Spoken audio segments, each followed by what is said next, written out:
Assalamualaikum warahmatullahi wabarakatuh. Perkenalkan kami dari kelompok 9. Kami akan mempresentasikan bab 11 mengenai studi kelayakan usaha. Yang pertama, pengertian studi kelayakan usaha. Studi kelayakan usaha adalah penelitian dan analisis terhadap suatu rencana usaha yang menyangkut berbagai aspek seperti aspek pemasaran, operasi, SDM, yuridis, lingkungan, dan keuangan, sehingga diketahui rencana usaha tersebut layak atau tidak layak bila dilaksanakan. Lalu manfaat studi kelayakan usaha terbagi menjadi 3, yaitu bagi pengusaha, bagi investor atau kreditor, lalu bagi pemerintah. Yang pertama, bagi pengusaha, 1. Menambah keyakinan. Jika hasil penelitian menyimpulkan usaha benar-benar layak, maka pengusaha akan merasa yakin dan percaya diri saat gagasan usaha dijalankan. Yang kedua, menjadi pedoman pengendalian. Bila kegiatan usaha berbeda dengan hasil penelitian rencana usaha sebelumnya, maka hal ini dapat dijadikan dasar pengendalian dan tindakan koreksi. 3. Menjadi pedoman pelaksanaan. Dapat dijadikan sebagai pedoman yang membimbing pengusaha untuk melaksanakan berbagai rencana pada studi kelayakan usaha. Lalu bagi investor, sebagai bahan pertimbangan jadi investasi atau tidak. Bagi kreditor, sebagai bahan pertimbangan jadi memberikan pinjaman atau tidak. Lalu bagi pemerintah, 1. Mengkaji dampak proyek bagi ekonomi pusat atau daerah. Pemerintah mengkaji tenaga kerja yang tersalurkan sehingga akan mengurangi pengangguran.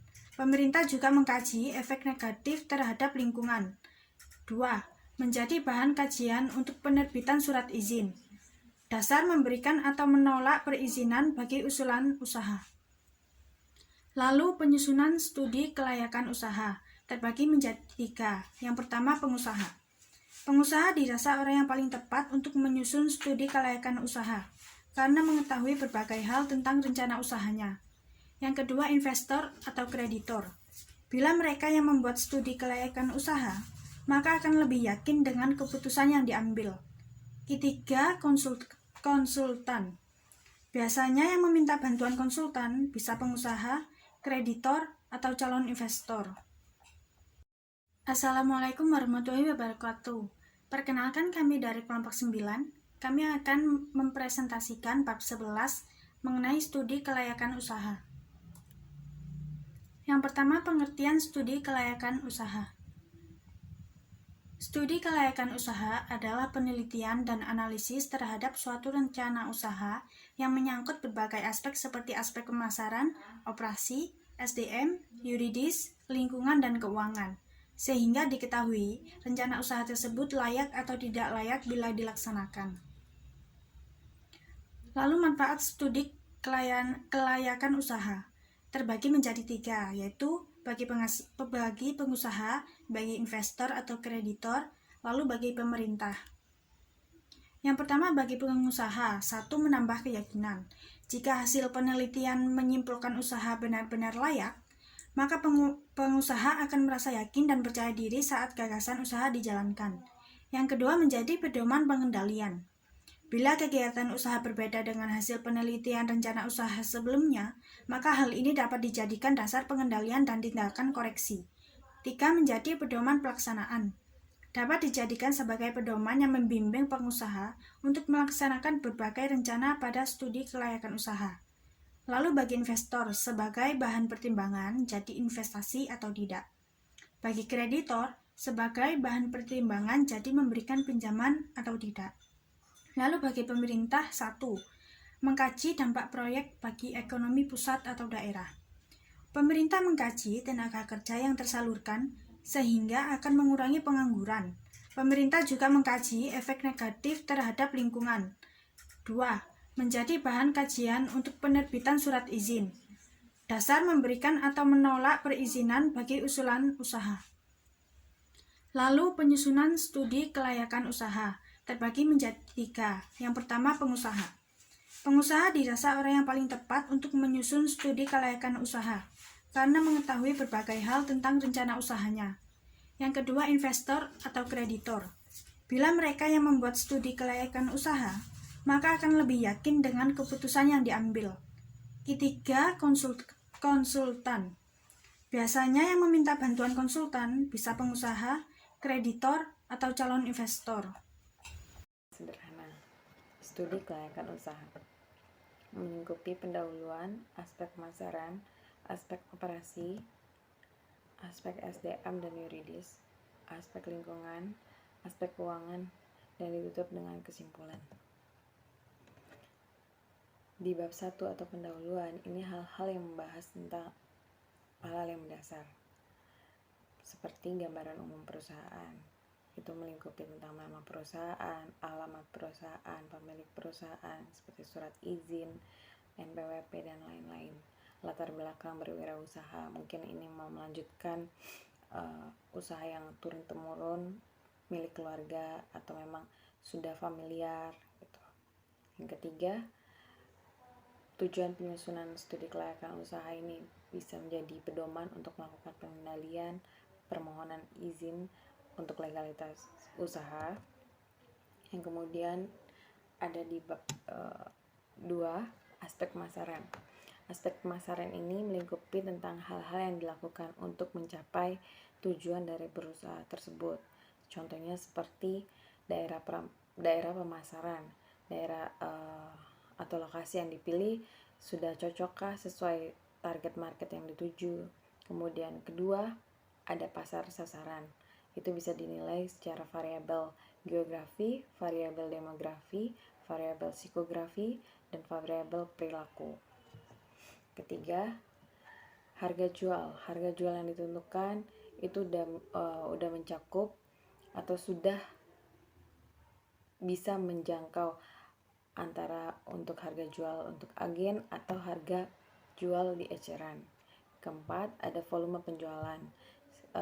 Perkiraan perusahaan dalam menjual produk pada satu waktu periode tertentu. Kelima, ada sistem penjualan dan pembayaran yang digunakan untuk melakukan usaha itu seperti tunai, kredit, atau konsinyasi. Keenam, saluran distribusi. Pihak yang diberikan kepercayaan oleh perusahaan untuk mendistribusikan produk tersebut. Bagaimana produk itu didistribusikan. Ketujuh, promosi atau marketing yang dilakukan. Kedelapan, analisa pesaing.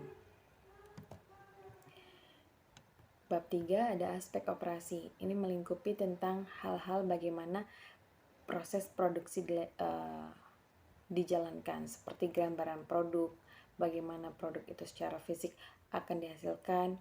Kedua, lokasi tempat usaha untuk memproduksi.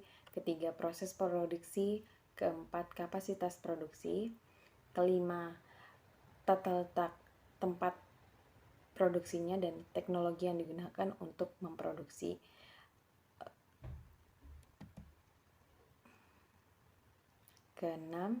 Keempat, aspek SDM dan yuridis. Yang pertama, itu ada struktur organisasi perusahaan, jumlah karyawan. Ketiga, spesifikasi jabatan. Keempat, uraian jabatan. Kelima, pengembangan karyawan. Keenam, sistem balas jasa. Dan ketujuh, sistem perizinan. Ini melingkupi tentang sumber daya manusia yang bekerja di dalam usaha tersebut gitu. Seperti tadi ada gajinya atau jabatan yang sesuai SOP seperti itu. Kemudian di bab 5 aspek lingkungan.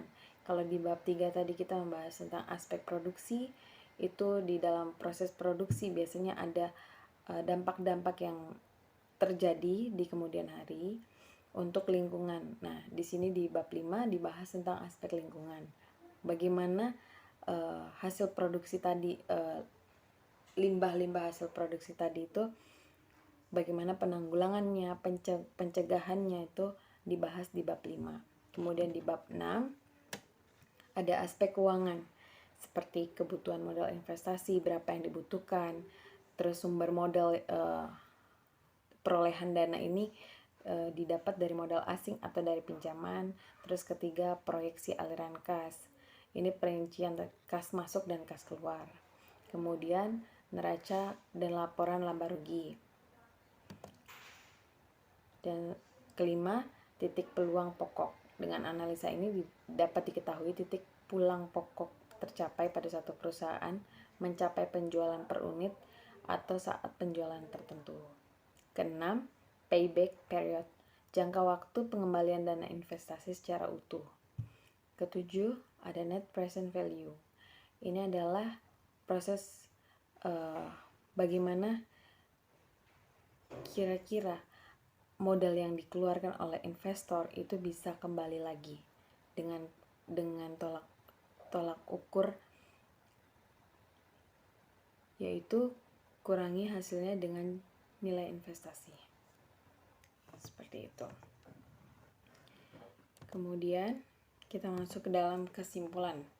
Kesimpulan dari sebuah studi kelayakan usaha adalah kepastian usulan investasi layak atau tidak layak untuk direalisasikan. Khusus analisa aspek keuangan, kesimpulan akan lebih mudah karena sifatnya kuantitatif, yaitu sumber modal akan lebih baik jika modalnya juga lebih besar. Kedua, anggaran kas, yaitu semakin liquid aliran kas, maka semakin baik saldo anggaran kasnya. Ketiga, laporan laba rugi. Semakin besar keuntungan, semakin baik untuk kesinambungan usaha. Keempat, analisa BEP dan payback period. Semakin singkat waktu untuk pengembalian investasi, semakin layak usul studi kelayakan usaha. Dan keenam, next present value. Usul investasi dikatakan layak jika net present value-nya positif. Sekian presentasi dari kami. Kurang lebihnya saya minta maaf. Saya tutup dengan Assalamualaikum warahmatullahi wabarakatuh.